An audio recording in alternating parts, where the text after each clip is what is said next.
This podcast is a member of the Voices of Wrestling Podcasting Network. Visit voicesofwrestling.com to hear the rest of our great podcasts, as well as show reviews, columns, opinions, and updates across the world of wrestling.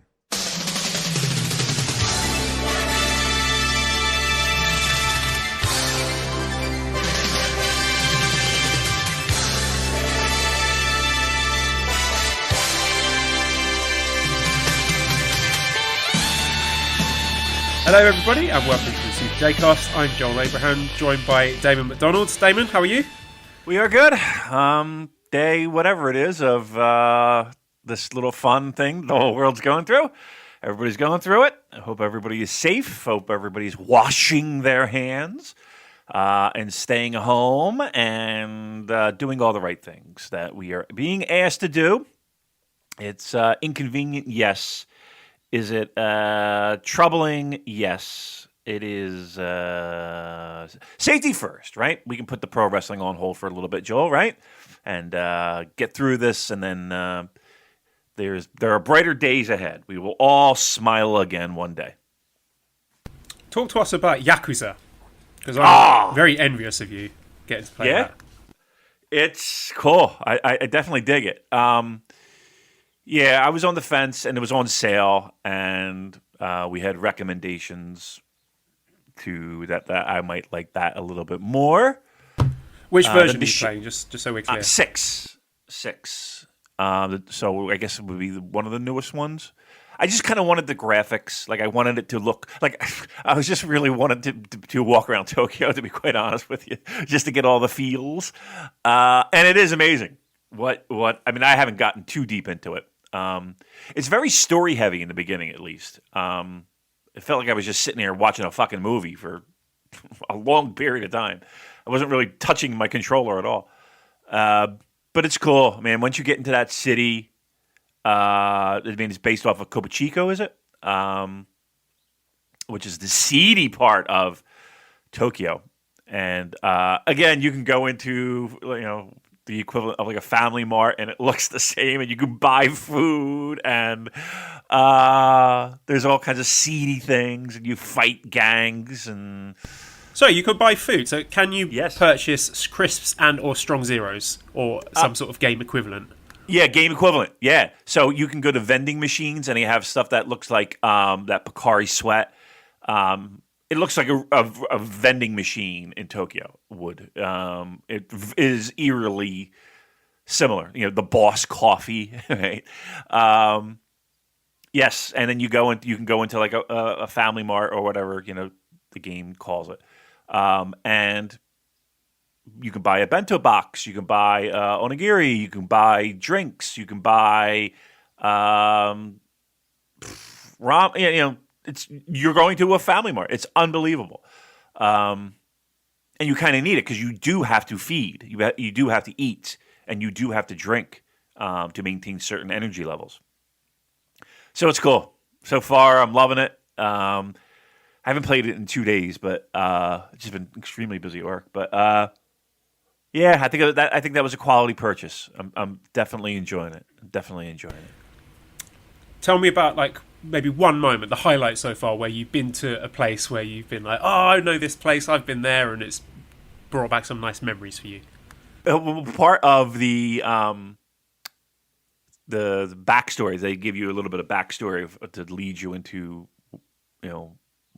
what your goals and the mission of the game is. And it's a pop singer. And she's they call it the Japan Dome, but it's obviously the Tokyo Dome, right? And they show all around the Tokyo Dome. I'm like, oh, fuck! It's the fucking Tokyo Dome. And then again, it's Kobuchiko is, has that arch that right before you go into that walkway, that street that's just littered with signage and lights, and it's just an amazing thing at night.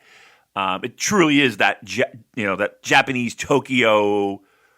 I don't want to say Blade Runner-ish, feel that people kind of want that. That is where Blade Runner was filmed, isn't it? I think so. District. Yeah, right. Yeah, I think so. So it's that, and I think, like I said, just the sillier things. I haven't really. There was one time I wound up in a gentleman's club, but I did not partake. Damon, can you stick to telling us about the video game, please? Sorry, my bad. Yes, the video game. So I haven't done a million things yet, but just walking around. Like I said, the vending machines are the same. Like even the little slots, like where you would put the coins, are exactly where the vending machine would have it. And were you telling Cheryl? You're like, look, Cheryl, the slots are the same. I swear to God. I swear to God. I was like, I want to show you something. And I'm usually involving a boob or something. So she gets up reluctantly.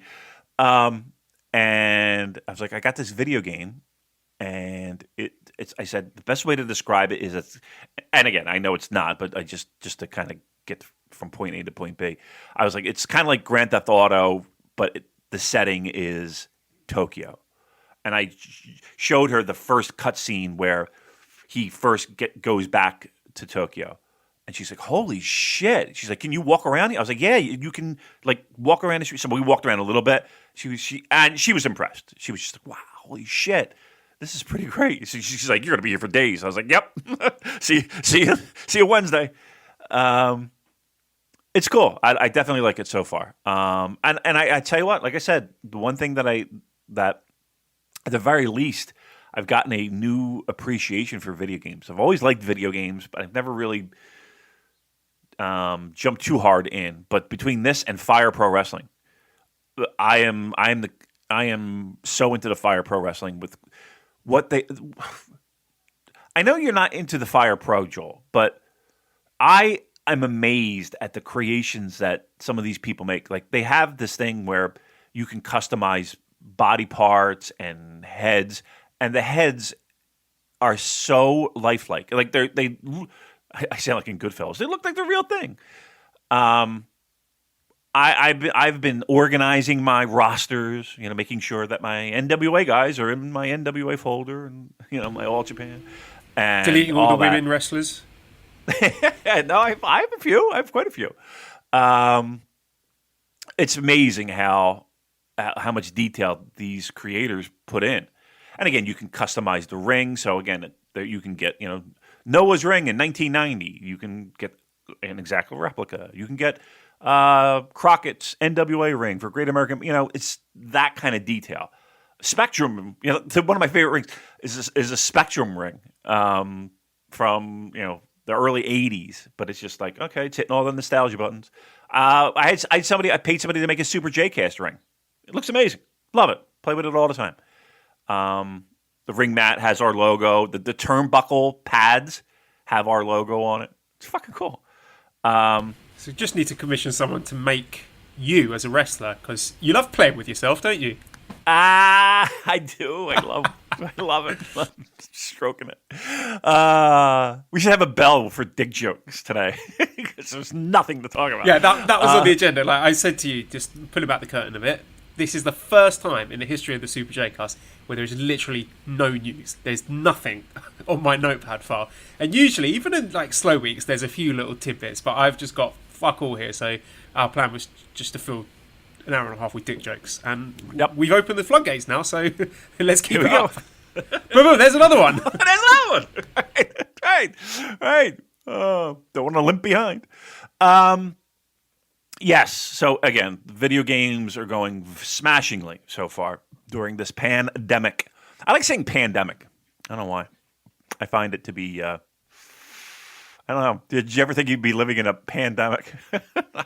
I like the word pandemic as well. There's a very good board game called Pandemic, and it's unique because it's one of the few board games that I know at least where you have to work together to fight against a global pandemic. So there's that. And also for anyone who's seen The Wire, I think one of the drugs was called Pandemic. I just remember like the kids in the street walking around like pandemic. So got a lot of fondness for the word pandemic. I'm with you there. I could use some pandemic. We're gonna score some pandemic. I'm down. There's got to be like a wrestling stable or a tag team or something called Pandemic, or some sort of aware of. Yeah, I think pandemic is not used enough in pro wrestling. We need more of it. New Japan-demic. There's a pun in there somewhere. So we can find it. We're good at that. But yeah, video games are good. What was I going to say? Oh yeah, I know what I wanted to ask you specifically about video games, being that we do a New Japan Pro Wrestling podcast. I need suggestions, and maybe our listeners can help out because they're big into the video gaming as well. I need a suggestion. So, are there video games, and I haven't done a lot of digging, so bear that in mind. I could easily do a Google search, but lazy. Are there video games that are like escape rooms that can be played with a significant other to help solve a puzzle to escape a room? Portal 2. There's some good co-op on Portal 2. Okay. Sorry about the noise.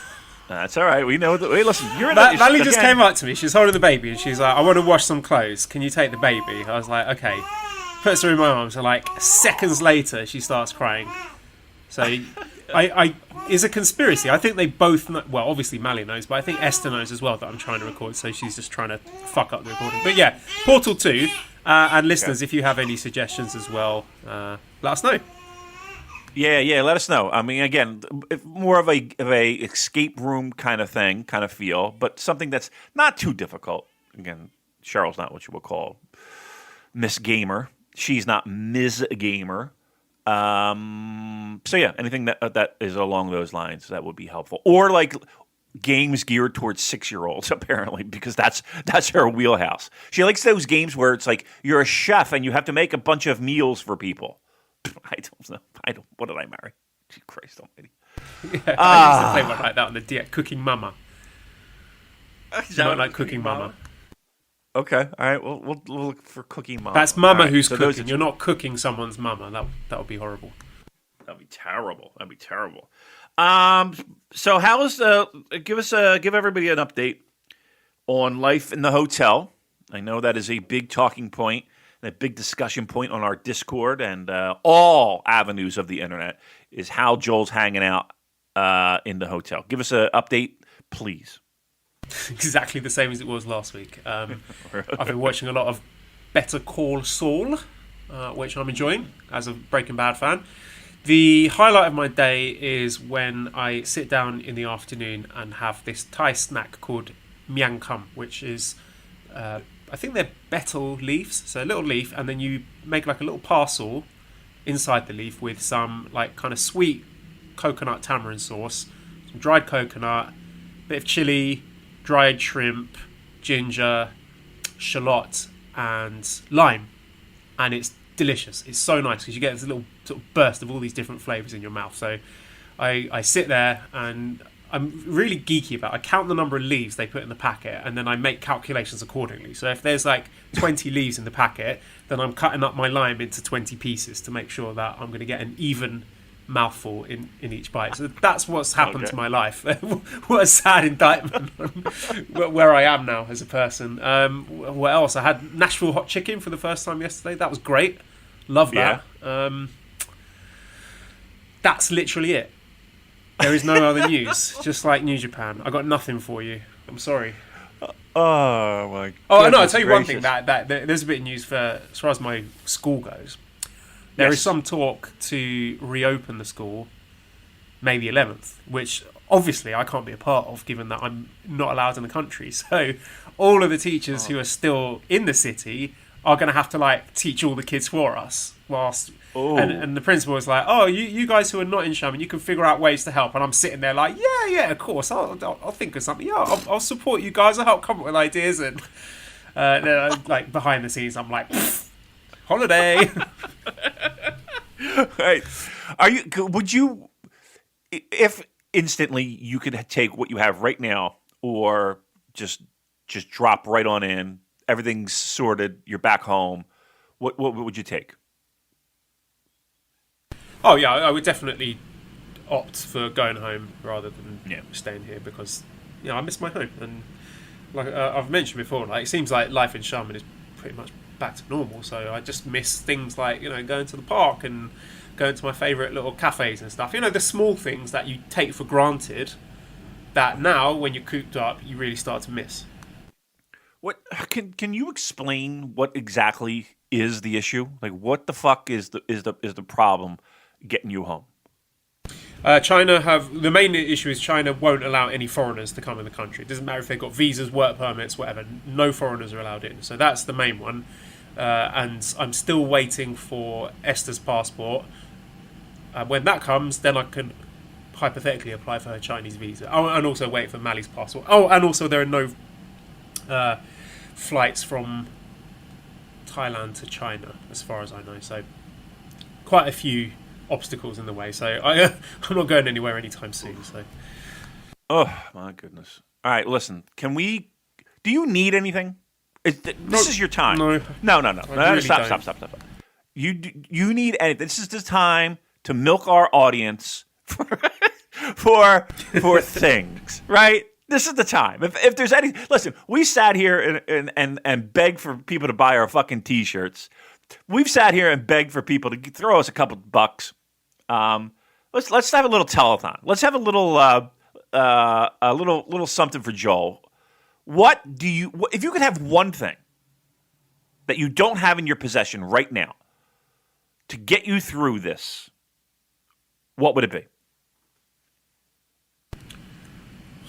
I'm really racking my brains. I can't think of anything, Damon, because it's not as if like I've got loads of free time to kill. So like you suggested before, to get a PlayStation or whatever, because I don't think I'd have the time to play it. So I'll have. How about this? How about 2 girls and an 8-ball? Would you want that? Would that be good? Can we make that happen? I'm sure we have some listeners that can help us out there, right? I'm in the right city for it. I'll tell you that. Yeah. You're right near. Is there a red light district in that area? Yeah. So I've heard. I mean, not that I've ever been there. I would just I would have to see that. All right, would that work? Would the strip clubs work with social distancing? No, I don't think so. Are they all open? I doubt it. Yeah. I can't imagine sex workers being able to get much done with like the what is it, the 2-meter rule or something. Right, we'll just you sit on one side of the bed, I'll sit on the other side. We'll just stare lovingly into each other's eyes for 20 minutes. Right. And then you give me 2,000 baht. Right. I have this towel. I'll wave it violently. Maybe that'll help. That would be the most disappointing sexual experience ever. Be like, finally. I can't. Have you seen Demolition Man? Did I see? Is that with Arnold Schwarzenegger? No, it's Sylvester Stallone, Wesley Snipes, Sandra Bullock, where there's like a kind of dystopian future, and Stallone is coming from the past, or what we would call the present, and he goes into the future, and then he's with Sandra Bullock, and they go for a date, and she's like, would you like to have sexual intercourse? And he's like, yeah. And then she's like putting on this helmet, and then they're sort of sitting far apart, and he's like, what's going on? And she was like, what do you mean? And he's like, this is not having sex. Actually, I'm regretting starting to describe this because it's not going to be funny or interesting. Come on, do it! Dan, can you edit that out? No! Keep it in, Dan. We need all the content we can get. What is it, like a virtual helmet? Is that what we're doing here? They're wearing virtual helmets, and then she's like, the transmission of bodily fluids was outlawed 50 years ago, or something like that. So that's where we are. All right, well, look. A bit like my sex life. I don't think I could ever do that. Like, wear a helmet and do that, like the virtual reality thing. I don't think I could ever do that. I say that, but without ever doing it. But I don't know. I don't think strapping on a helmet to jack off is really something in my. You know what I mean? Like, it just seems like I'm an open-minded guy. I won't knock it until I've tried it. So maybe someone send me a VR set, and then we'll have something to talk about. All right, let's do that. People, can we get Joel a VR set? How much are we looking at? Like $300? I don't know. The best I could hope for from our listeners, and I would be very grateful to receive it, is probably crisps. But I mean, the thing is, I'm literally about 2 minutes away from this big supermarket where they've got a ton of imported stuff, and they've got like British crisps and food and stuff there. So I can't even play that angle because it's it's fairly reasonably priced. So yeah. So we're still leaning toward the 8-ball on the 2 girls. That's what you're telling me. That's top of the list right now. Okay, just to make sure we're clear. What about a sort of political pressure campaign to get China to reopen borders? Yeah, We'll march down this. Yeah, I'll hold a rally in the streets of Haddon Township, New Jersey. Just to, I'm sure that'll Joel in. Yeah, I'm sure that'll be a real mover and shaker. Oh crap. I don't know, man. I sit and I think about you often. I just want to.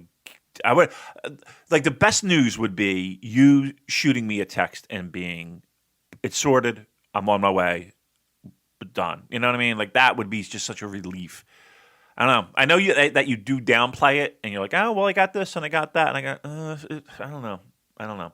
I'll tell you what, man. Your kid, what a life right now, huh? The story explaining that to you that she was born during a fucking pandemic. Nuts. Yeah, and the first month and a half of her life was in a hotel room. It's pretty crazy. But truth be told, though, let's pull back the curtain a little bit here. That fucking hotel room is a nice hotel room. It's not like you're sitting in a... Yeah, it's hardly a hotel room, is it? It's more like an apartment. Yeah. Like, I've lived in smaller places than this. Right. You were showing me some of them, and I was like, I don't think I've been in a hotel that nice, to be quite honest, ever. I've been in a couple nice ones, maybe so similar to that.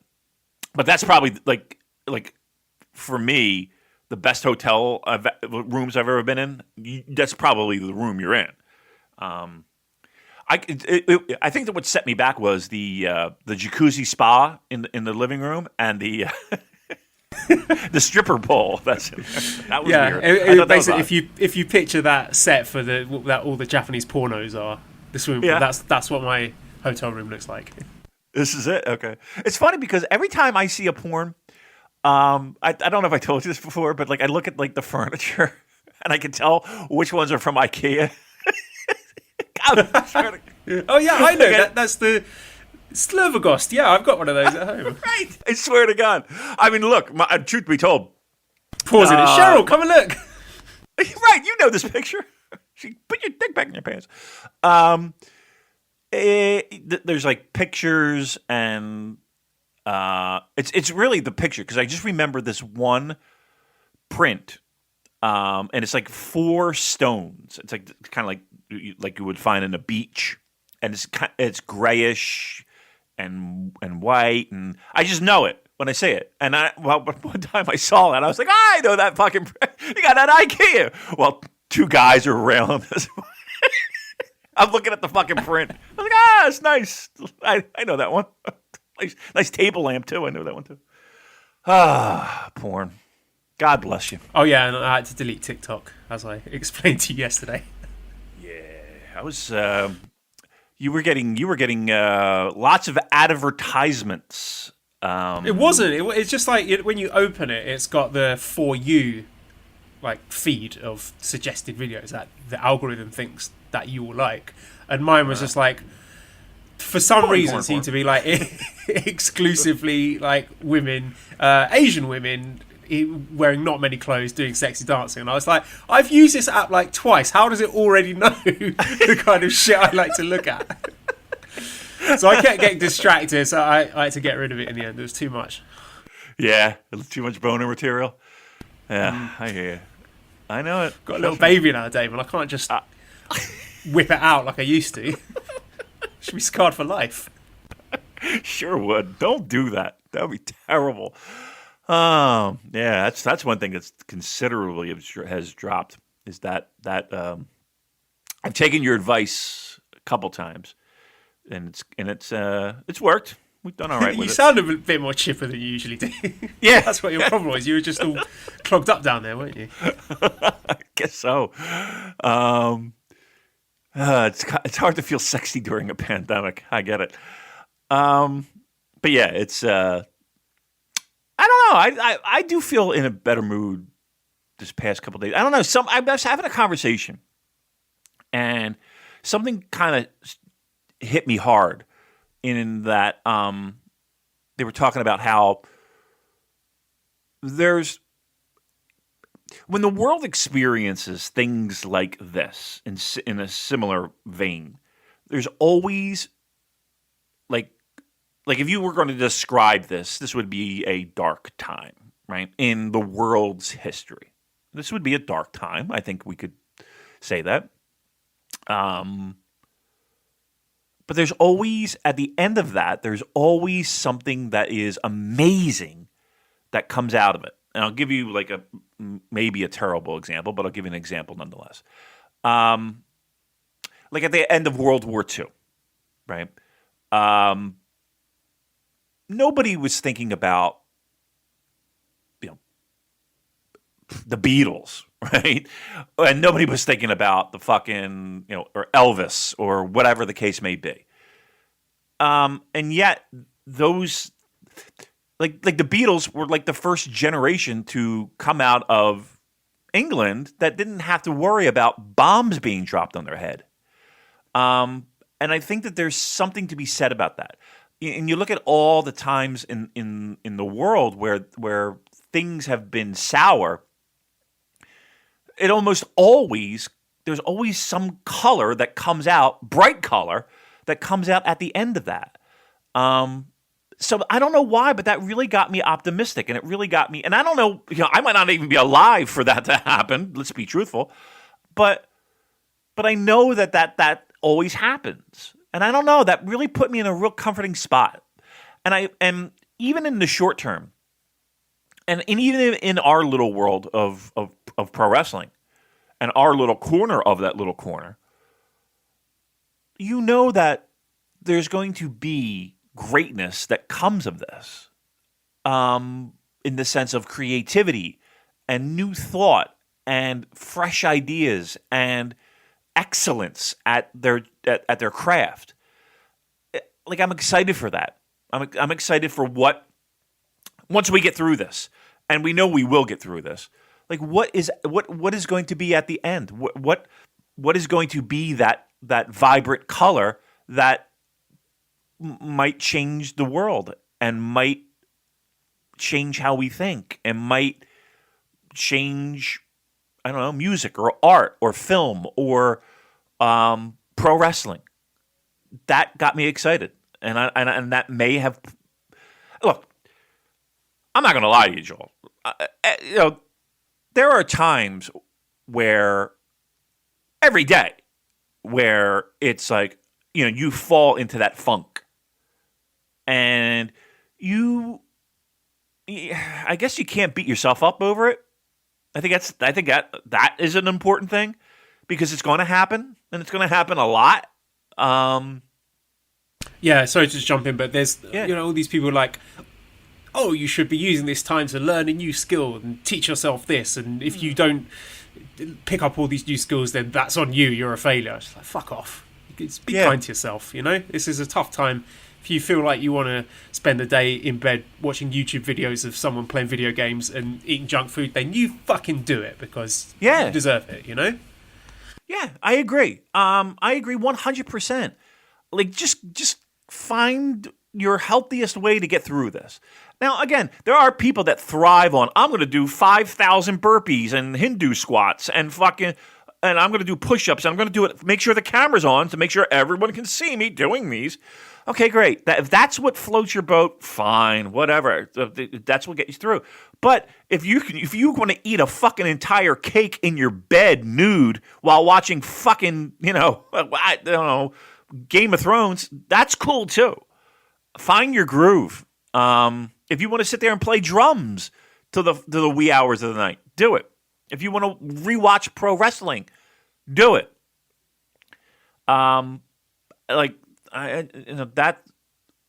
People need that.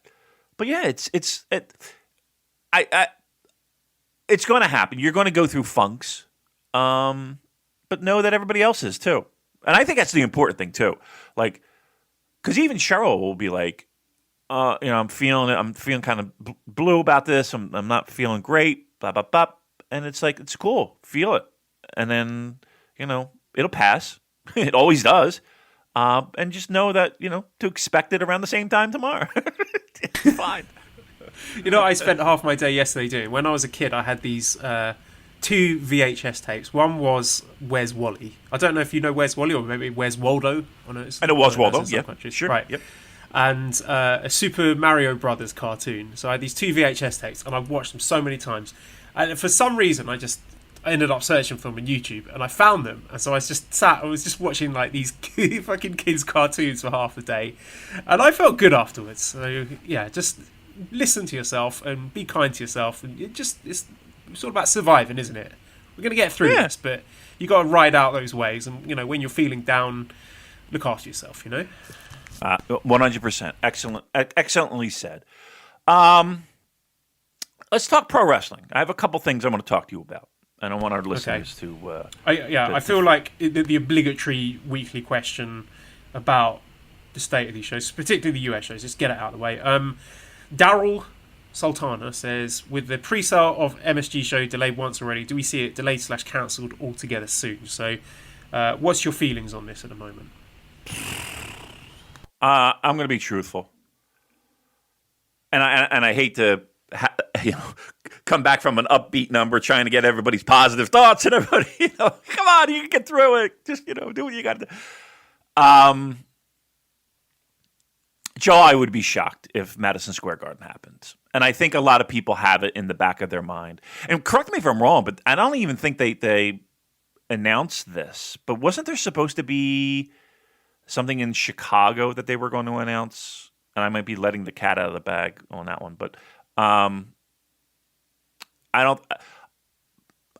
think Madison Square Garden can't possibly happen.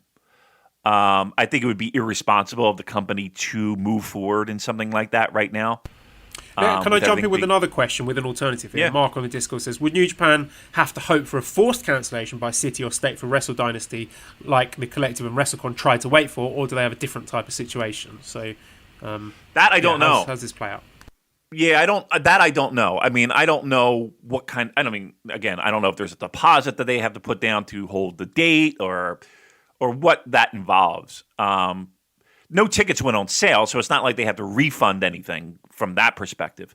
Where, a lot of times for like WrestleMania and all those independent shows, the biggest challenge was refunding tickets because it was the ticket vendors, the people, the third party who were selling the tickets that were holding up the refunds. StubHub, all that shit. Ticketmaster. Is it Ticketmaster? So it's still Ticketmaster. That's a small thing. It is. So, luckily, New Japan wouldn't have that type of issue if in fact they went forth and said, okay, we can't possibly do this. I don't know.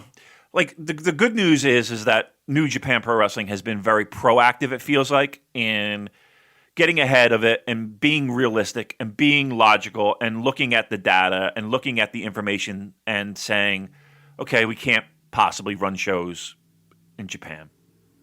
If they look at the data, if they look at the numbers, if they look at where things are trending, if they look at anything, and I'm sure that they have people on the ground in New York, maybe, I don't even know if he's there now, Tiger Hattori. I think he might still be in Japan. But he has a place in New York. And I'm sure he has people in New York that keeps him informed. He was doing that little chat show thing with Okada on Worlds a few weeks ago, so I think he's still in Japan. Yeah. So, they know. They know. They I'm sure they're kept abreast of the situation. I'm going to say, and I'll stick my neck out and say that while I hope and pray to the pro wrestling gods and whatever gods that would influence this type of thing, that it does happen, that we're all able to go to Madison Square Garden safely and enjoy a pro wrestling show together. Because let's be honest, the most memorable moments in our lives are when you are with groups, whether that's a concert, sporting event, a wedding, whatever. It's those type of events. We're human beings. This is what we thrive for and thrive on. Even though we sit here and complain about people all the time, truth be told, if you look back in your life, a lot of those moments are with large crowds. I can't see it happening. I can't see. I can't. I say that there's less than a 50% chance of New Japan coming to America. Period. I just don't see how this Madison Square Garden show can happen. What if they borrow some of that magic spray that Triple H was talking about, that you can spray over all the surfaces and nothing gets infected? Get a lot of it and just hose it down. I like drive in like Steve Austin in the beer truck and just start spraying. Well, I was watching Naked Gun the other day. That scene where they're wearing the giant like body size condoms. Have the wrestlers wrestling those? Yes, that'd be fantastic. Have everyone wear one. So I'll go on the record and say that it's not happening. I'll go on the record and say it's not happening. And with the hope and prayer that I'm dead fucking wrong, I just don't see it happening. How about you, Joel? I think at the very least it will get delayed again, but probably cancelled. Just the state of things in New York at the moment, I can't see that being a good idea to even think about going ahead with that. Yeah, and it's going to be tough ticket to sell. Nobody's going. Look, when were they going to put on tickets on sale? Yeah. They moved it to May. Yeah, and I said before, even people in our circles who are big fans of New Japan were saying, I don't know if I'm going to buy a ticket for this. I'm not sure I fancy it with everything that's going on. So even if they were to go on sale, you'd have to think a sizable proportion of the market, like, you know, the target audience for this, won't want to go. The problem is this: disposable income is now a thing that people aren't really into. And what do I mean by that? Like you're buying food, right? You're buying sanitizers and masks, and that $500 ringside seat doesn't seem as appealing right now. Because trust me, if you had $500 extra to spend, you're either buying stuff like that, or you're saving your money. Because you don't know if you're going to have a job, quite honestly. So, yeah. Look, I want it to happen in the worst way. What a great weekend it would be. What a great weekend it would be. I just don't see how it happens. And I think everybody kind of. I don't know if everybody sees it my way, but it just in talking to people that I know, and the logic that New Japan has demonstrated during this whole crisis, I'm just putting two and two together, and we'll put it on hold, and we'll see where we go from here. If that does happen, Joel, they give me I know it's impossible, but give me a time frame. Do you think they just hop right into G1? I guess is my question.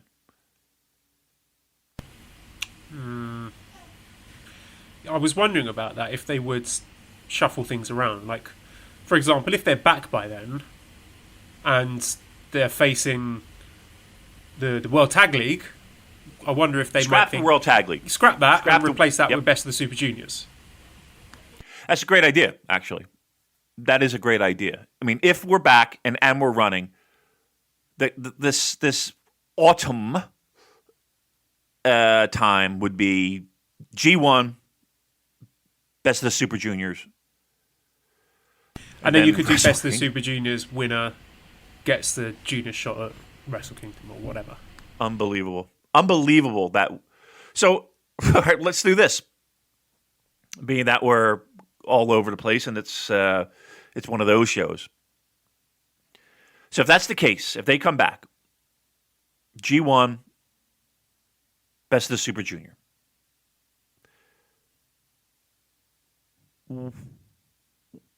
What's Wrestle Kingdom? What's Wrestle Kingdom? In what sense? Give me your main event. Well, my feeling from the start has been Okada Naito rematch. So I think Okada wins G1. Naito's still champion. Mm-hmm. And then they run it back. I guess they'd have to. Would that give them... them... What other money matches have they got? Here's the thing with that, though. They can make money matches. Right now, in their pocket, they don't have anything. But, I don't know, I find that... Oh, and there's something to be... Like, the January 4th Tokyo Dome show, that sort of the attraction and the brand power of that, in and of itself, is enough to, I think, shift most of those tickets, to be fair. I hope so. I think this will be a very low attended Wrestle Kingdom. You're not going to get the 10,000 foreign travelers. That number is going to be cut down significantly, I would think. Anybody that I talk to about it is like, no, not this year. No, not this year. No, not this year. We've got a really interesting question from Anwar Starwin, who says, in the darkest timeline scenario, if foreign fans are forced to quarantine for 2 weeks upon entering Japan, how much would that affect the turnout for Wrestle Kingdom? A lot, right? I mean, that's...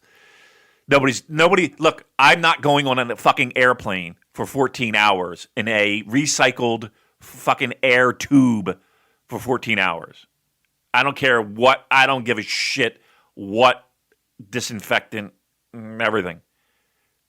I don't know. Maybe if I fly business, there's nobody near me, I'll go. but yeah. Actually, I mean, now you mention it, there was an interview on the website, which Cola Blue on Twitter directed me towards. Question, who had the most devastating put-down? Naito calling Ibushi a geek, or Ibushi calling Naito a delicate flower that needs the water of attention? But there was a really interesting tidbit in there that Naito was saying, why not just have the Wrestle Kingdom main event being him versus Hiromu? Naito, he says he'll enter the G1, he'll win the G1, and winning the G1 as champion, then he'll face Hiromu. I think that's what he said anyway. Right. I'm going to be truthful. I would be fine with anything. Right? Anybody who's going to sit there and fucking wag a finger over what this fucking Wrestle Kingdom main event is going to be can get right up the street. We've lost 6-7 months, or will be losing 6-7 months. Key shows, like you got to give every pro wrestling company a bit of a pass here when it comes to building storylines and shit like that. Right? It's going to be a little bit of a different year. We can hit reset come January 1 or January 5 or dash. But until that time, if we're talking about storylines and we don't have enough build and all that nonsense, who gives a fuck? Let's get people back into the ring and let's start from there. Let's not. All right, well, back to your question. So, Japanese Retro Game Center said, let's do some hypotheticals. What will Wrestle Kingdom's attendance look like on January 4th, 2021? I'm thinking around 30k, with the decrease due to a lack of foreign fans making the trip for obvious reasons. Let's hear your predictions. So, if you had to give like a ballpark figure, what would you say? Yeah, I would probably say 30, probably 30 would be where we would sit, I think. Yeah. But again, I think there's a lot that plays into it. I mean, you do want a sexy main event, absolutely, right? You want something that will at least get people interested in at least thinking about buying a ticket. I think, again, it's not a huge, massive factor, but it's a significant factor of people flying in for the show. It has become a bit more of a destination event as the years go on. I think that's going to be eliminated. Not eliminated, but it's going to be cut down considerably. I don't know if the idea of social distancing and all of that is, I want to say relevant, and the only reason I say that is this. Even when this was all going down in the early days, you still had packed trains, right, in Tokyo. Right? You still had, nightlife going on until they finally said, okay, we're going to try our best to squash that down, get some social distancing happening. I don't know if they say, okay, everything's fine, we're going back to somewhat normal. Are people going to go back to baseball games? Are people going to go back to large wrestling events? I kind of feel like there's a different mentality, and they would. Whereas I don't know if I feel it the same here. I feel like there is that apprehension here of we need to have a fucking antibody, or we need to have some type of vaccine, for this before everyone's going to get back to that normalcy of this. I don't know if that's the same way in Japan. I don't know if the government just says, okay, we look to be clear, well, let's open it up, and everybody just kind of, okay, let's go, and 30,000, 40,000 people make it to the dome. I think 30,000 is a good guesstimate for this year's Wrestle Kingdom as of right now. All right, well, that's all the questions we've got about prognostications over Wrestle Kingdom. Shall we move on to our classic watch-along? Yeah, sure, let's do that. Maybe let's do it in chronological order. So that would mean the first match we have would be the IWGP Tag Team Championship match between Akira Maeda and Nobuhiko Takada versus Keiji Mutoh and Shiro Koshinaka from 20th of March 1987, which you mentioned last week, Damon. Very much on New Japan World. Do you want to set the table for us? Give us the context on this, a bit of background. Yeah. So again, keep in mind Takada, Maeda. They had a reputation, and New Japan played off of that reputation of being pro wrestlers that were a little bit different, a little bit outside the box with UWF involvement. The promotion heavily pushed that UWF-ism. They would sell merchandise, it was not to a huge, not that it was so carried away that it was like an NWO, but to kind of think of it as something like that, in the sense of this is I don't want to say a rival promotion, but a more than just a faction. Let's put it that way, and how they were treated.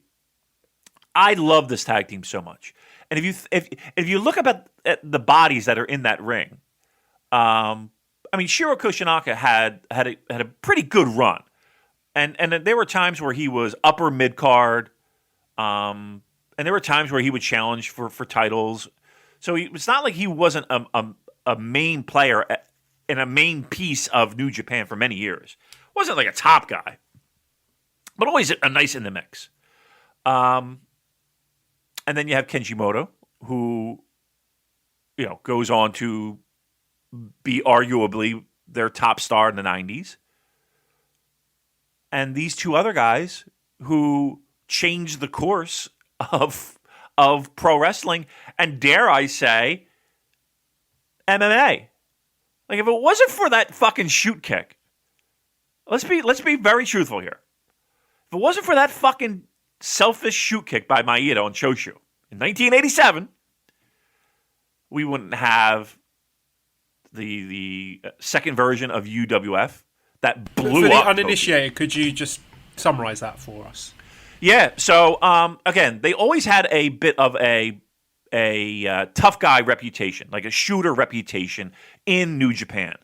Maeda and the original Tiger Mask formed the original UWF, and they broke up.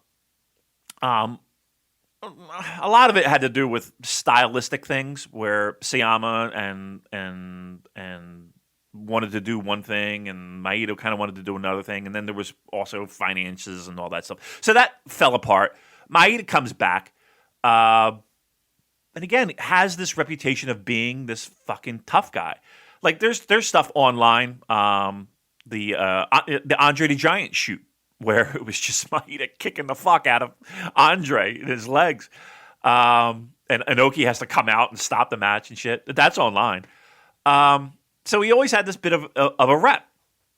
Takada had a rep, but not like as much as it felt like Maeda did. But they were two peas in a pod with this UWF idea. So match 87 was a multi-man tag match. It wasn't even televised. It was just some fucking house show.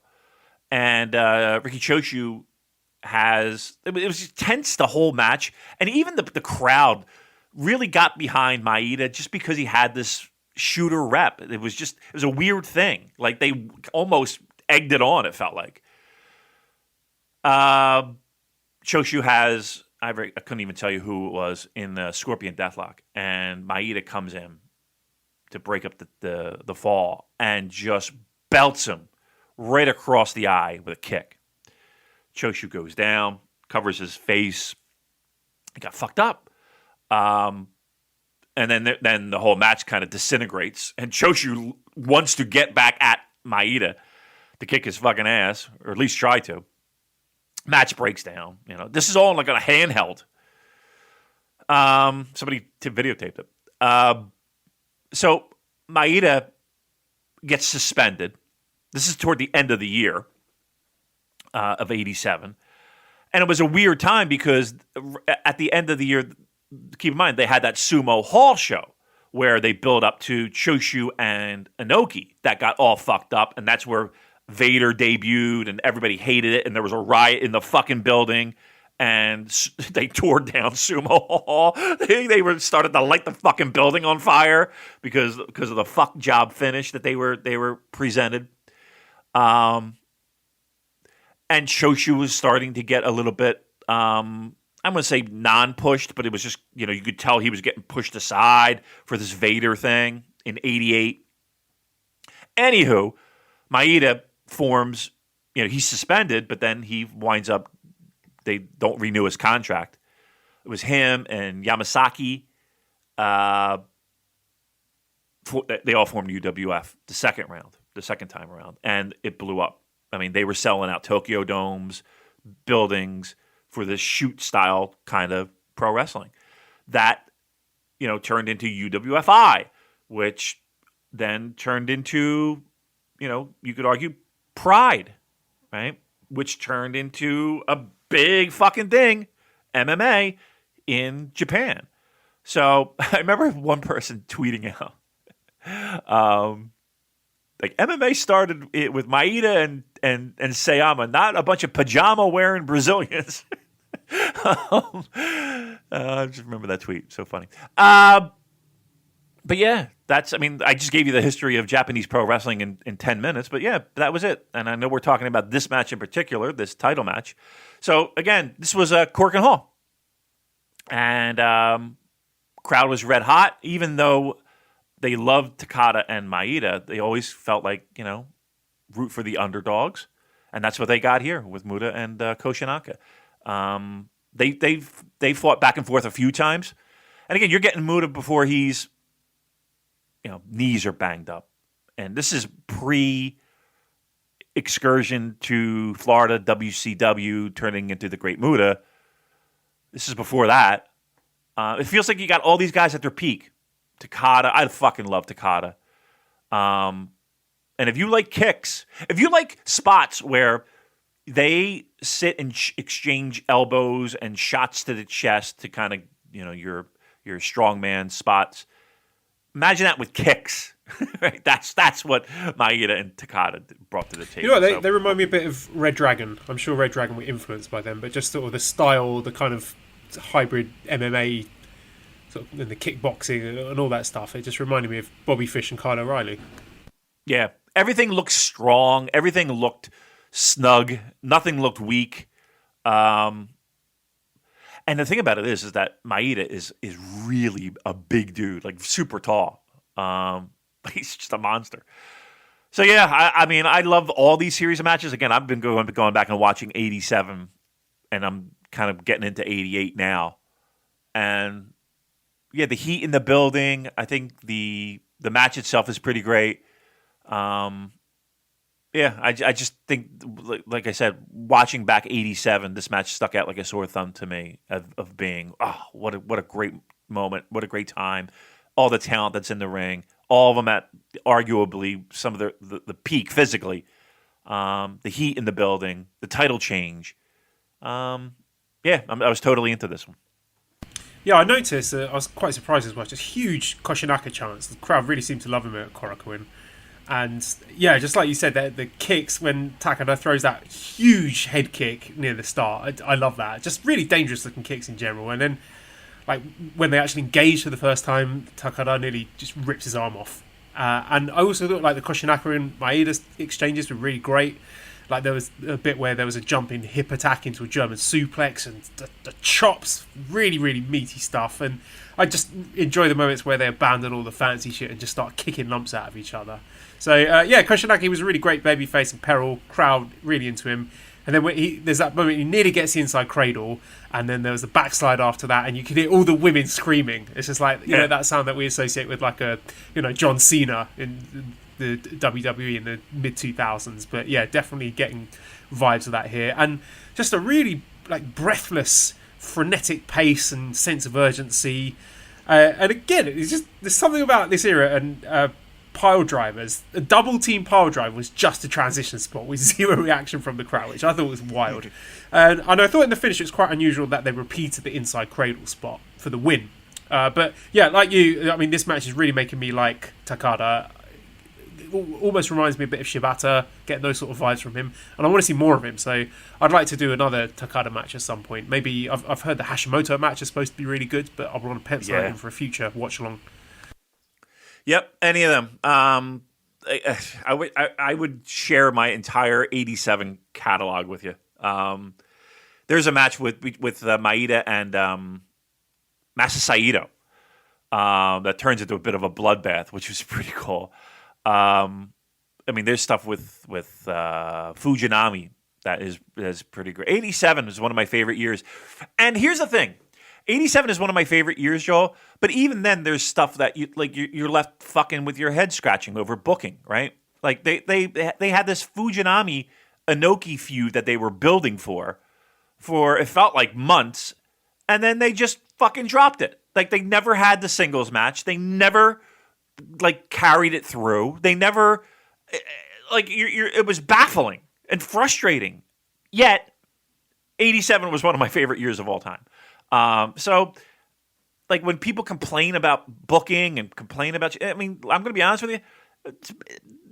There's even the best have moments that leave you scratching your head. But 87, 88 is good.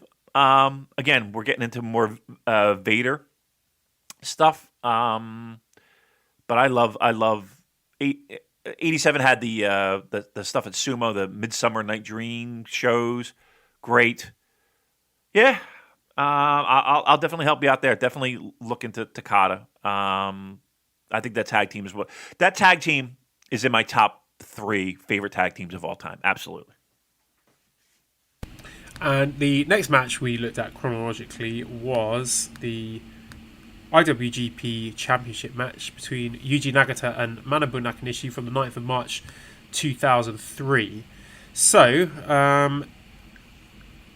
if I'm not mistaken, this was in the middle of quite a long run for Nagata. He won it on April 5th, 2002 and held it all the way until May 2nd, 2003. So he got in 10 successful defences, I believe. So can you set the table for us for this match, please? Yeah. Well, first, for me, I feel like Nagata is...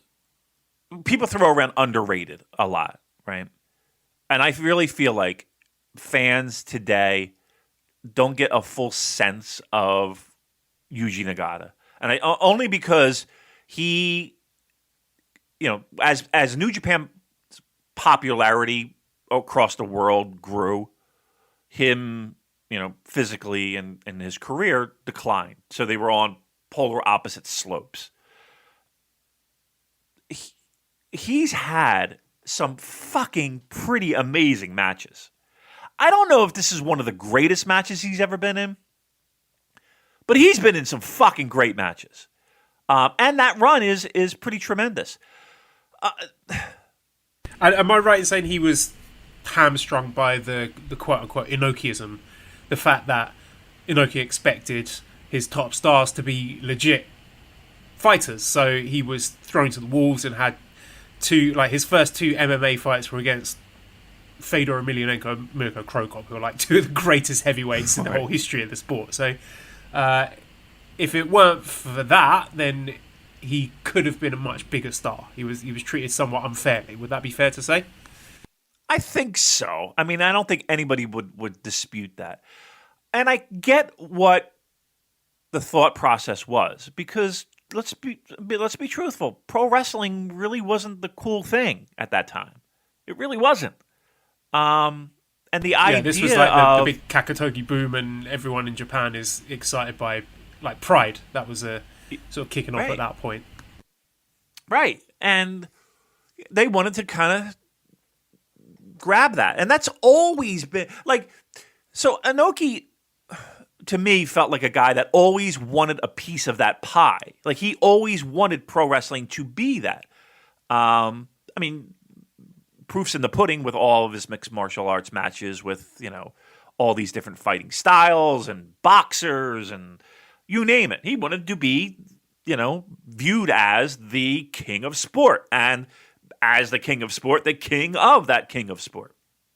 I mean, it would have made sense at the time, right? I mean, it's easy for us in 2020 to look back and say, oh, we shouldn't have done that. But at the time, MMA was really increasing in popularity. So it made sense, didn't it, that you want to capitalize on that somehow and, try and get some of the momentum and excitement for mixed martial arts and funnel it over to pro wrestling as much as you can.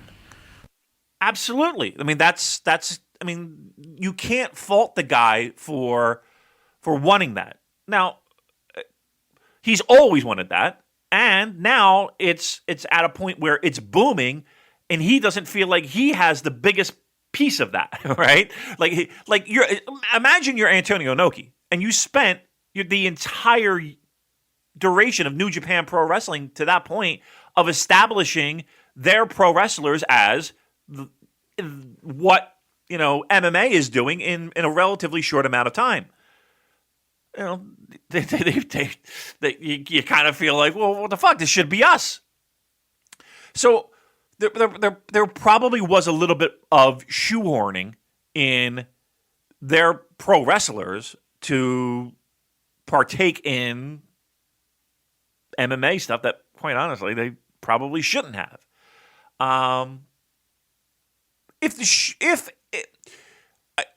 Looking at it now and looking at it, with a little bit of clearer eyes, honestly, you could see it's a mistake, right? But let me just play a what if. What if Yuji Nagata got a win over any one of those 2 guys? Yuji Nagata would be a massive star. Yuji Nagata would be talked about in a very similar breath, the way that Sakuraba is talked about, right? Like if he pulled out a win, and that's what Inoki was just putting all his fucking chips on, mind you. But if he got a win, imagine that. Now, I'm gonna say something here. Are these fights on the up and up? Are we 100% certain that these fights are 100% shoots? What, in Pride? I think there are a lot of reports that say that some fights were quite clearly not legit. I don't want to go on record or anything, but yeah, there are opinions out there if you look for them. Yeah. So, I mean, if is this a case of poor booking, right? Where a guy's going to go under either way. But but let's just call it a legit shoot MMA fight, and Yuji Nagata wins. I mean, we're talking about a guy now that, at the height of MMA mania in Japan, imagine what that would have done to his career. I mean, I think we would be talking about Yuji Nagata in a different level of respect than maybe he gets right now. And I don't think that's his fault. No, I guess everyone was sort of hoping to get Brock Lesnar. I mean, of course, this was before Brock Lesnar became a big MMA star, but if you've got a pro wrestler who turns out to be a legit mixed martial arts star, as Lesnar did, started off in WWF, had his, it would have been WWE then actually, and then the failed NFL thing, but then transitions over to UFC, ends up becoming heavyweight champion, then you've hit the jackpot if if and when you decide to go back to pro wrestling, because you can say, I'm a legitimate street fighter, like I'm baddest man on the planet or whatever. Yeah. Look, I feel bad for him specifically. Like when everybody points to, Inoki dipping his toes into the MMA stuff and having his pro wrestlers get involved in it a little bit more. I just feel like he's the one guy that took the fall in a lot of ways, right? And he took the biggest loss, I feel like, and I think that hurts him even in his pro wrestling career, of not getting the love that I think he deserves. Again, he's had some great matches. G1s are always pretty spectacular too. And I just don't think he gets the credit that's due him. And again, a lot of that has to do with the fact that, again, New Japan, upswing, his career, downswing. But I think people, I'm not going to say owe it to him, because nobody owes anything, nothing. But I think if you're looking for a hidden gem that maybe you might not be too aware of, and we sat here and talked about Maeda and Takada, go back and watch those old Yuji Nagata matches if you're looking for something. I think those are things that even get left under the radar from massive pro wrestling fans when it comes to recommendations. So yeah, I feel like he got the short end of the stick in all this. We've been talking a lot about Nagata, but the reason I picked this match actually was because I wanted to find a genuinely good, or very good, Manabu Nakanishi match, because of course he's recently retired, and I wanted to dip back and see when he was at his prime. So at this time, early 2003, was there any chance, do you remember when you were following it as a fan, was there any chance that Nakanishi was going to win this one, that he was going to win the big belt? Like, what was the perception and the placement of Nakanishi at the time? I don't know about this match specifically. I mean, he was always a big player. Like, he had that. They all follow that same path. Nagata, Tenzan, Kojima, and Nakanishi were always kind of lumped in that same. You know how we talk about dojo classes. They were always kind of lumped in that same group. He was. I don't know if I would say he was groomed to be heavyweight champion. I don't know if he like he was like a chosen one where you knew right out of the gate, that's the guy. Like, again, maybe an Okada or maybe a Fujinami or a I won't even say Choshu, just because of all the political dealings. But you know what I mean. Like, he was never. I don't never got the sense that Nakanishi was the guy that they were grooming to be the guy. I think he became a guy that they would put in that position only because they spent so much time invested in him, right? And that it was and truth be told, they didn't feel like they had a lot of other options at the time. I could be dead wrong, but my recollection is they didn't really have all that much to fucking go for at the time. So yeah, I guess those two factors being the biggest factor of they spent so much time invested in him. So why not? Let's give him a shot. And 2, I don't really think they had a lot of great options to go with. See, when I opened this match up on New Japan World and I saw the length of the file, I was like, fuck, what have I done? What have I let myself in for? But I can safely say it flew by, honestly. You know, it's an incredibly long match, but it didn't feel like it was padded out, really. And the crowd helped play into that, because there was a group of lads at the start who had like their little coordinated scream for Nakanishi. You could hear them be like, 3, 2, 1, Nakanishi! Which I thought was really funny. And, I mean, you did get the feeling that they were going to go Broadway early on, just the way that they were pacing themselves. But I still found it really compelling, because even from early on, you got Nagata laying the kicks in, like the work was all very snug. And the match was a slog, but in a good way. And like, everything looks painful. I thought Nakanishi's selling was really good, like when he was in the figure 4, because that's what the match was built around, the selling of his leg, which is, some facets of your ring work you never really lose, but you just don't get the chance to show it like you used to. So this is not something that I, as a modern fan, are used to seeing from Nakanishi, but he was really good at it. But, I mean, even back then, this is 17 years ago, he wasn't particularly mobile, but there's a real weight and a sense of purpose about everything that he does, and everything in this match, really. I mean, we've got the story of Nagata chopping down Nakanishi's leg, and any matches where you've got, like, when they chop each other and you get the spray of sweat, just illuminated by the light, that always pops me, and there's plenty of that here. And in this match, you got an hour, and Nakanishi just takes an obscene amount of punishment. Like, most of the match is Nagata basically kicking 7 shades of shit out of the big man, but he will occasionally fire back with a big power move, like a big fall-away slam, and it's really dramatic just because of the way that it's laid out like that.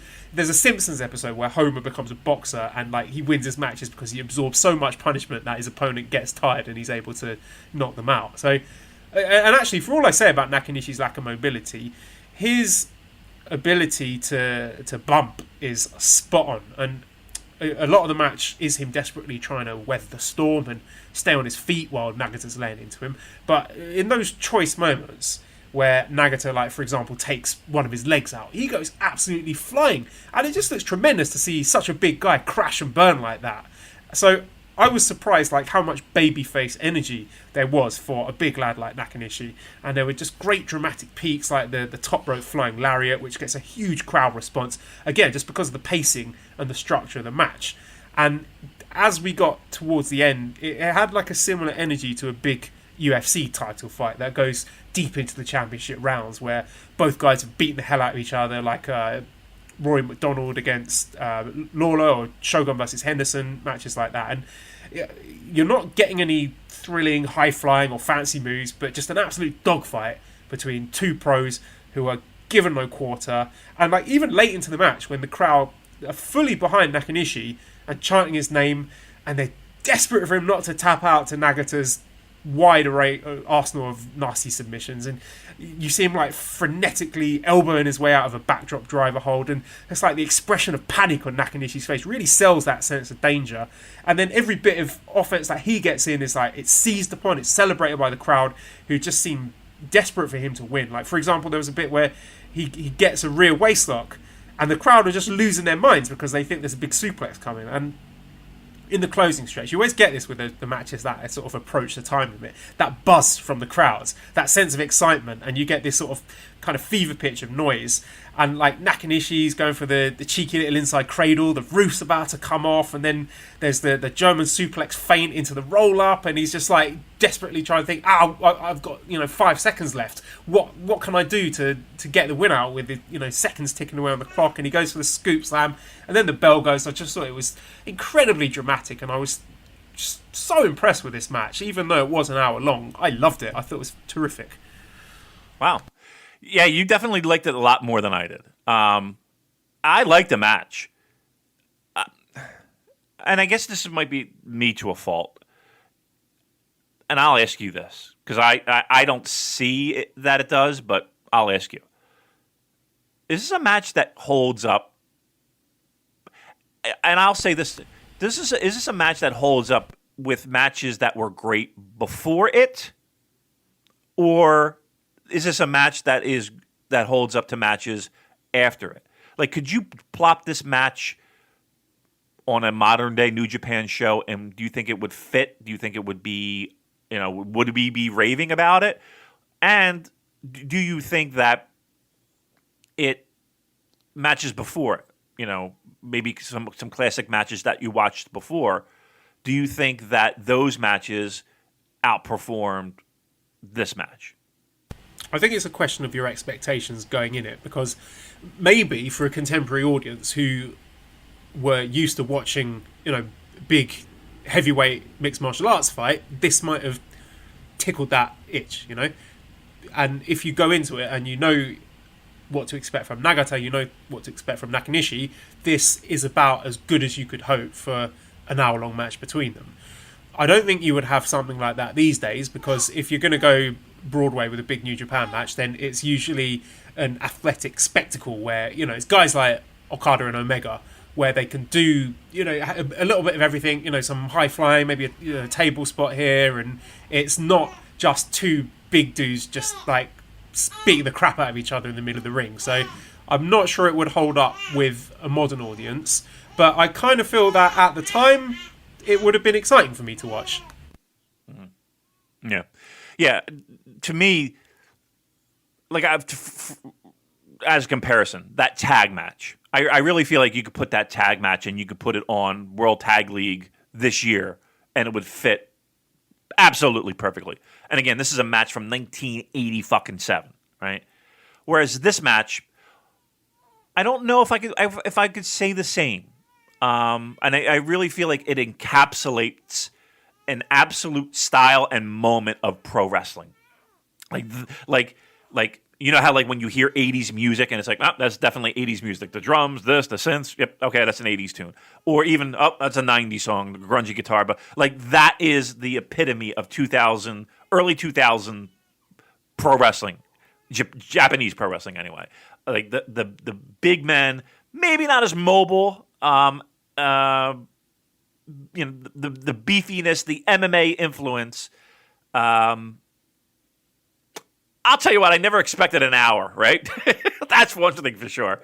I thought they did good with the hour that they had, but yeah, this is a match that fits perfectly in that early 2000s bubble. Yeah.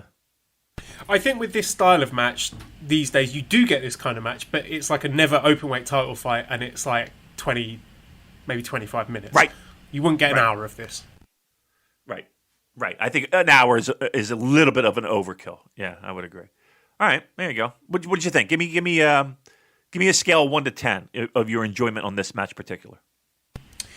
The first half of it wasn't very exciting because I knew that it was going to go long. So there's only so much drama you can get. It does sort of compromise the dramatic integrity of the match when you know that it's going long. But I enjoyed the second half of it so much that I'd be willing to slap a hearty 4 stars on it. I enjoyed it a lot. Okay. Yeah, so I'm about there. I'm like 3 3/4, 4. Scale of 1 to 10, maybe I'm in like the 6, 7s. Okay. That's and I don't want to. I don't want to be one of these people that's like, oh well, nothing happened in the first 20 minutes of the match, but the closing stretch was really exciting. So 4.5 stars, because that's nonsense. But the first half was good and it made sense with the story, but it wasn't dramatic. So There you go. That's my thoughts on it. Our next match then was G1 Climax 22 final, Kazuchika Okada versus Karl Anderson from the 12th of August 2012, which you can hear a watch along with the great Kevin Kelly and Gino Gambino and Chris Charlton. They stole our idea, Damon. They did a podcast on it that was released just yesterday, or maybe it was earlier today. So, if you want some further information on that, you can just listen to their podcast instead. So, moving on to our final match. No, I'm joking. I mean, we picked this one. I was actually thrilled that you said that. I was like, all right, fuck yeah, do that. No, I want to talk about this match because I think it's a safe bet that Machine Gun Karl Anderson might be on his way back to New Japan Pro Wrestling sooner or later. So I wanted to see what he was all about. And this was a really interesting time because I don't think many people were expecting this to be the G1 Climax final. And of course, Damon, you can set the table for us. But this is before the Bullet Club. And this was the same year as the Okada Rainmaker shock. So I think the year before, 2011, what was it, like Naito Nakamura G1 final? So I think people were surprised to see this as the final.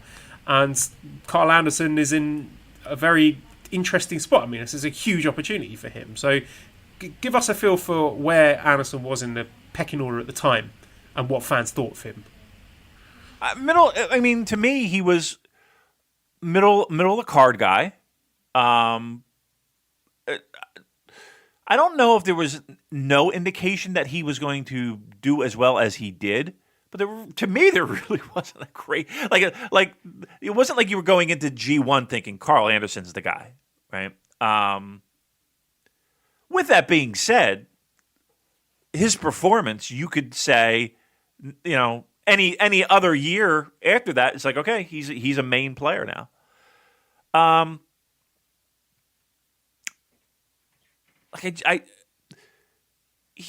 don't want to just cop out and say he was just a guy because he felt a little bit more than that. Like, you know what he reminded me of back then to a guy that we talked about many times, especially during G1, was Tama Tonga. Coincidentally, Bullet Club, right? Right, who was in Karl Anderson's corner in this match. Yeah.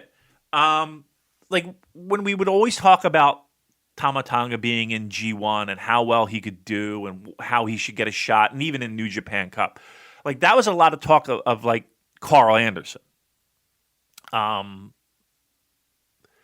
He had some stuff with Goto, right?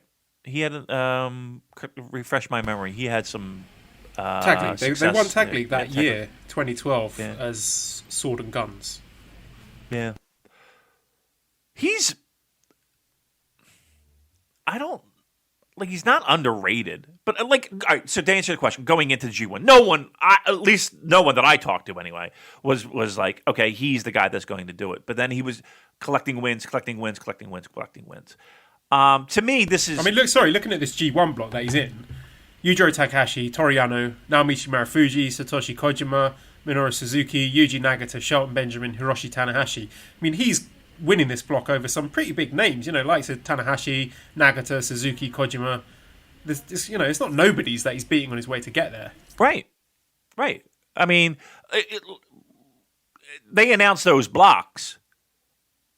I don't think anybody's circling Karl Anderson's name on that, to get out of that block. And the performance that he had, keep in mind, he's wrestling, I mean, arguably two of the greatest pro wrestlers in modern pro wrestling. So, you have nice dance partners to do this with.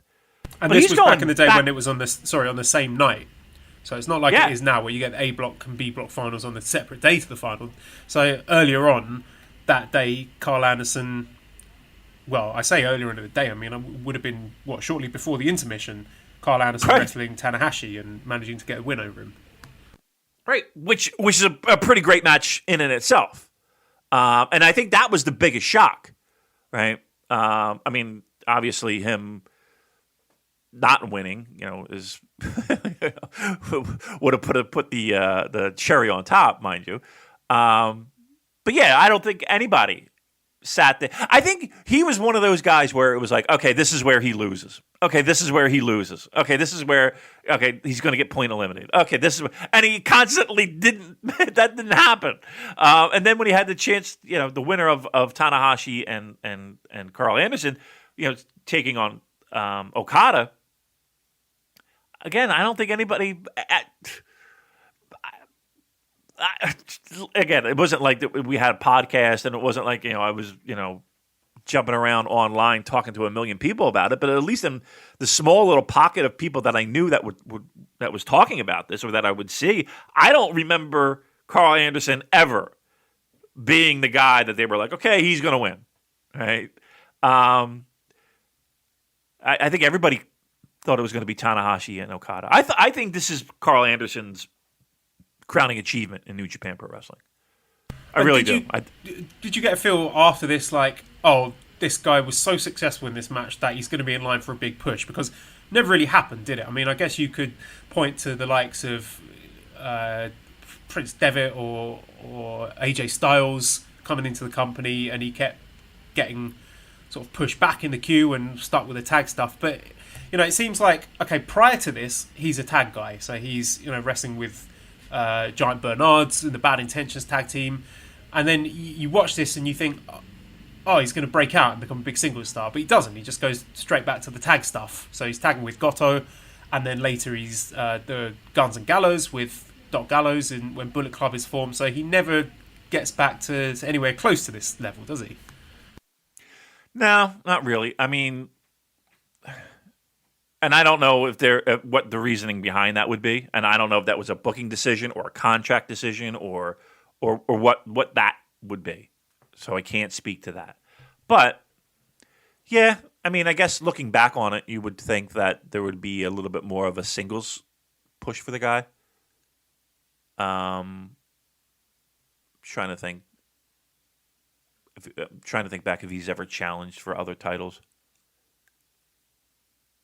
and nothing's coming to mind. Should probably check that, but in any intercontinental singles chances or anything like that.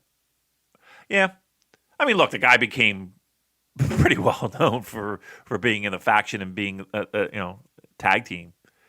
But yeah, I don't know. I can't put my. Yeah, you would think he would be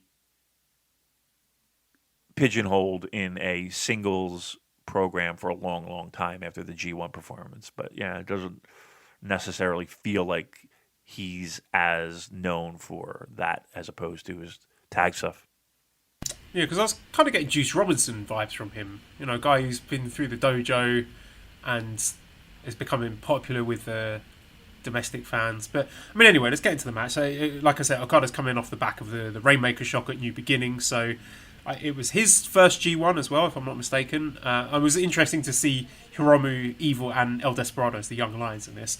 And then there's a little moment when they're doing the ring introductions where they give a little machine gun sounds effect for Karl Anderson, which I thought was pretty cool. And he's getting huge chants from the crowd there. He sounds really over, and he works the crowd well. And there's a clean break at the start, so the crowd are fully behind him, and they're pretty well matched in the early grappling exchanges. And there's the early Rainmaker gun stun tease that gets a big response. So, I mean, the story of the match early on is that he's going after Okada's Rainmaker arm, but that's kind of dropped later on in the match, which minus a few points from me because I'm fussy about stuff like that. But Okada, for his part, is targeting Anderson's neck, and I just always find that when Okada is in control of matches, like when he's dominating and working over people's necks, that's more interesting for me than when Okada's the babyface in peril. Because one, it's more believable when a brilliant wrestler like Okada is able to control a match, and it also makes sense because the kind of moves that he's laying in, going after the neck, is all building up to the big Rainmaker towards the end. So it's just more interesting for me than him on the back foot. Like the Naito match at Night 2 of Wrestle Kingdom 14, when Okada is the guy who's in control, I just find it more dramatic that way. There was a really nasty kick exchange on the apron, which I thought was great. And yeah, I was focusing on Karl Anderson because we know what Okada can do. But I just found it very dynamic, very good underdog babyface energy. He's got these big, fun, energetic comeback spots. He's got a nice high-impact moveset, nice range of high kicks, drop kicks. And so, yeah, we had it playing out with Okada's sort of playing heelish. He's doing the ruthless moves, like he's dropping Anderson on the railing, the DDT to the floor. We had the count-out tease. And just like he's, even back then, in this early point in his career, Okada, he's so good at, like, just the little smirk at the crowd as he hears the crowd turning on him, just that little grin on his face. It's just so brilliant. He doesn't get enough credit for that. And like when he does the Rainmaker pose, there's booing from the crowd.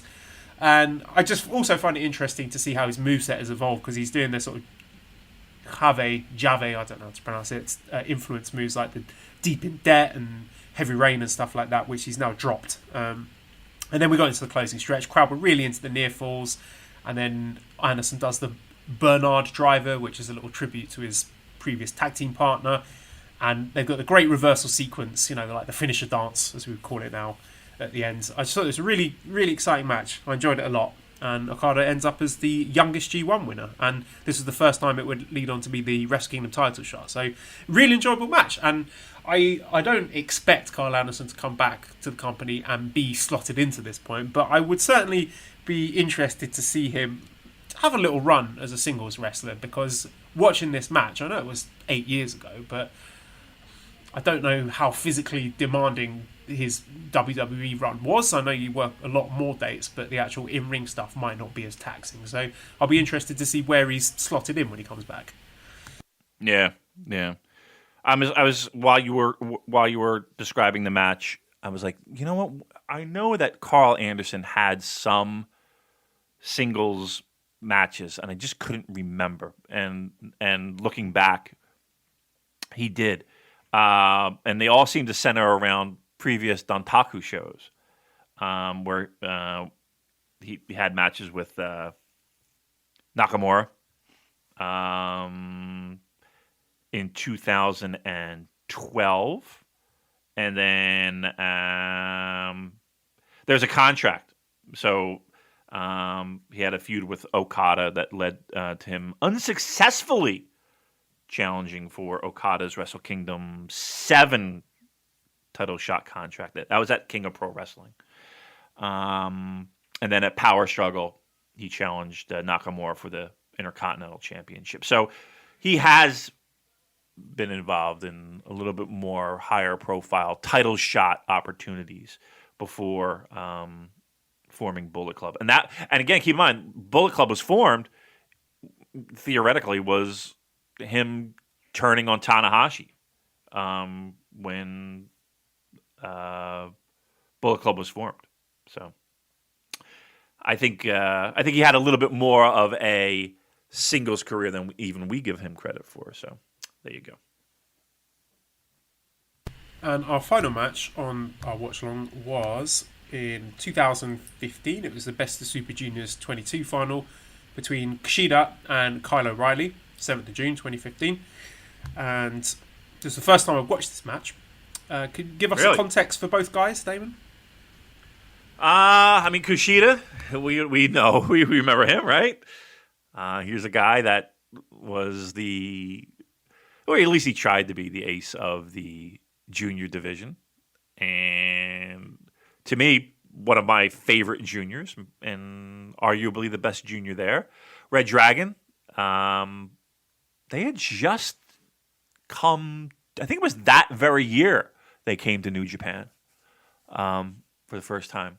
And they were just starting to get, I don't know if just starting, but they were making a lot of noise in Ring of Honor, and getting a lot of buzz. And this is kind of like one of those career launch point matches between these two.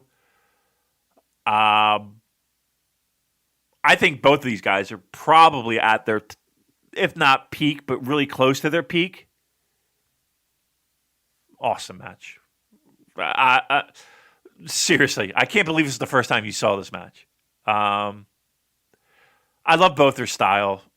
Look, if I could take both of those guys, I said before, Red Dragon, I would take back in a heartbeat. I would take back in a fucking heartbeat. I thought they were tremendous in New Japan.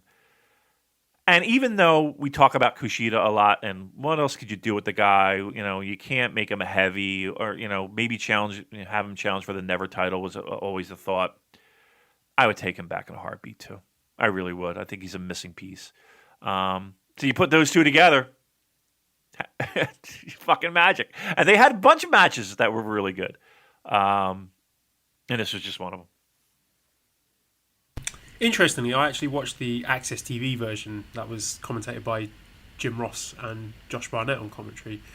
So I noticed there was an interesting entrance video for Kushida with him as a kid doing. You see these videos on Twitter of like kids doing moonsaults and stardust presses and stuff onto a mattress. So there's Kushida doing that, which I thought was pretty cool. And you get like real top quality mat wrestling, exchange of submissions at the start and throughout this match, really. And I just think Kyle O'Reilly's so good. He's for me, like the complete package, because he's got his grapplings, his submissions, his striking. They all look legit. I think he's incredibly charismatic, even when he's tag wrestling. And I think it's a credit to him that that's managed to shine through in NXT as well. So you got both guys as submission specialists. It's kind of a unique kind of match. Both guys going after the arm. And yeah, like we discussed, an MMA influence here. Really creative chaining of submission and pinning combinations. Almost reminiscent of like Zack Sabre Jr. kind of thing we'd expect from him these days. So Kushida's selling his left arm really well. Like even when he's chopping Kyle O'Reilly with his right arm, he's like shaking out his left arm, which was a nice touch. So incredibly fun submission scrambles and transitions. And I thought Josh Barnett was really good on commentary to sell those submissions and explain, how they're working, what you need to do to get out of them, where the pressure, where the pain is, and some amazing spots like the top rope double wrist lock DDT that looked absolutely brutal. Moonsault into the triangle, that was a really cool spot. The guillotine on the apron that was reversed into a brain buster on the edge of the ring. And then you just get that escalation of the strike exchanges towards those moments where like Kushida would land his massive punch, the baseball punch or a big elbow or something. And the finish was terrific, I thought. The way how Kushida just boots Kyle O'Reilly in the arm before putting in the hoverboard lock. And then Kyle's like edging over to the ring. He's grabbing his own tights with one arm. And he's desperately reaching for the rope with the other. And he's inches away. You think he's going to get it. And then Kushi just rolls him over and gets the win. It was really dramatic. It was just an outstanding match. Yeah. I miss them. I think they were a perfect fit. I love them again, I think Bobby Fish and Kyle O'Reilly are tremendous. I love their run in New Japan. I would love to see them back. I want to say, I think their NXT run has been great as well. They've had some terrific tag matches, so it's not as if they're not putting in good work these days, but it's just a wasted opportunity. Like NXT at the moment, they're having their little cruiserweight tournament, and they've got Kushida in it, but they didn't bother putting Kyle O'Reilly in it. So you think anyone with like a cursory knowledge of the history between the two, it would be a no-brainer to at least put them in the same block or something, but nope, and it's kind of sad, the missed opportunities. It is, but here's the thing too. It's like, and this might be a terrible thing to say, but I'll say it anyway. Don't you wish that their run was terrible in NXT? Because of anybody that you can point your finger at, right, and think, okay, they left New Japan, they went to WWE or NXT. Like, name me a person who has grown, or maybe name me a team who has grown. And they have, like it seems like they have actually flourished, which sucks because you want it not to be, so that they be discouraged and leave and come, maybe come home. No, I hear you. I mean, I want to see good wrestling. I don't care which promotion it is. Like that's what frustrates me about WWE because it could be good, but it isn't, and I know it could be better. So that's what frustrates me about it. If overnight, suddenly WWE started pushing the right people and allowing wrestlers to go out there and have great matches like they're perfectly capable of doing, then I'd be delighted because there'd be more good wrestling to watch. So I think NXT has had maybe the best tag division in the whole world. For me, on their takeover shows, the tag title matches always deliver, and that's been the case for many years. So I always enjoy seeing those tag matches, and I'm pleased to see what they call Undisputed Era putting on good matches there. But yeah, I hear you from the sense of like it would be really great if they came back to New Japan, and I mean who knows, they might, but they seem to be doing well for themselves in NXT at least. I don't know if they get called up to the main roster, that'll probably end up dying on its arse, but I like seeing them having good matches. Yeah, I mean, like I said, of all the New Japan talent that has ventured over to Vince Land, to me, it's that whole entire Undisputed Era group have really they've and not at the expense of having good matches. I mean, would I say that they're on the level of what I think they could perform in a New Japan ring? Probably not. But I mean, for what I think they're the cream of the crop when it comes to if I want to watch good pro wrestling. and WWE and NXT are my options, I mean, they're my first watch. Absolutely. As far as tag wrestling goes, I would say that NXT has better tag wrestling than New Japan does.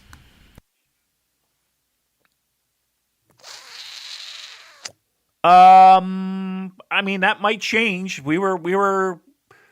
I mean, you can only go by what was produced, mind you, but I think New Japan was on a nice little upswing beginning of this year.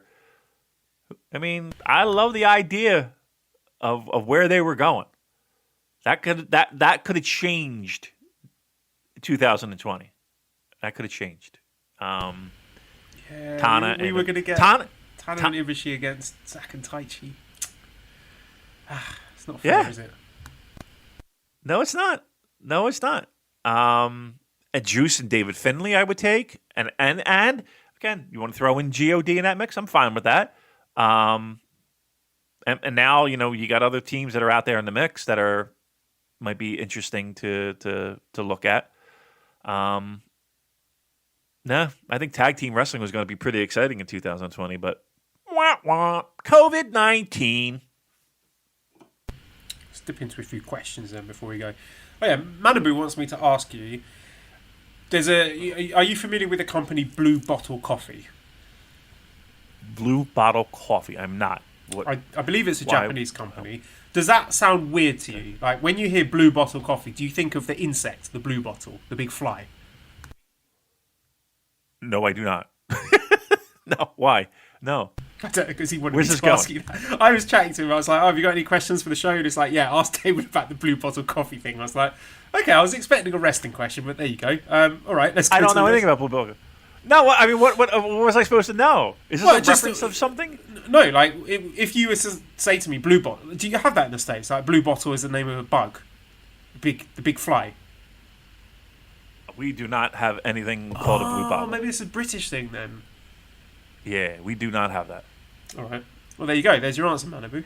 All right. I thought he was trying to speak to me in code. No. Like I had to break a code or something. Like, okay, is he trying to smuggle drugs into the? What am I trying to do? I don't know. All right. Nehek says, "I've been stuck at home for what feels like an eternity." Damon, which will fail first, my liver or my wallet? My liver will fail first. Actually, if anything, I've actually been saving money, which is shockingly. But yeah, so yeah, my liver. I'm like a 6-pack a day. Terrible. And I don't get hungover, which is more frightening to me. That's the worst part because it's like, oh, I'm fine in the morning. All right, let's do it again today. It's fucking unbelievable. Infinity says, what are things from New Japan Pro Wrestling that cause the biggest difference of opinions or arguments between Damon and Joel? It can be certain wrestlers, matches, or booking decisions. We're usually on the same page, aren't we? I can't think of any huge disagreements. Friends.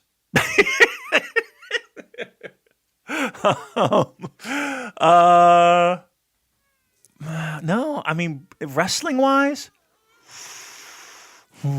what would be our biggest... I don't see it. Maybe, yeah, honestly, probably Southern style pro wrestling would be. Like, you're not going to sit there and watch. Like, I've offered. I'd be like, I got all this Memphis stuff. I got all this UWF stuff. I got all this Mid-South stuff. And you're like, nah, not for me. I'll never watch it. Where I really enjoy that old 80s style episodic TV in the studio. I dig that. So that might be our biggest difference when it comes to pro wrestling. All right, I had a screaming baby dumped in my lap. Mally's coming with a scream baby. She's just dumped the baby in my lap and been like, Joel, I need my own time. I need a shit. She goes, I need a shit. Gives me the screaming baby and is fucked off. So that's the end of the podcast, folks. All right, that's going to wrap it up. Then. David, can you do the plugs, do you want me to... and then close us out? Yeah, you want me to do... I'll do the plugs, sure. Hey, follow us on Twitter at the Super Jcast. Buy a T-shirt at prowrestlingtees.com/superjcast. Red Circle is what we do. If you want to throw some money our way, we certainly deserve it. We got a crying baby who needs formula. That's what we need. Send your questions. Go to the Discord. The link's in the Twitter bio. Thank you for listening, and goodbye.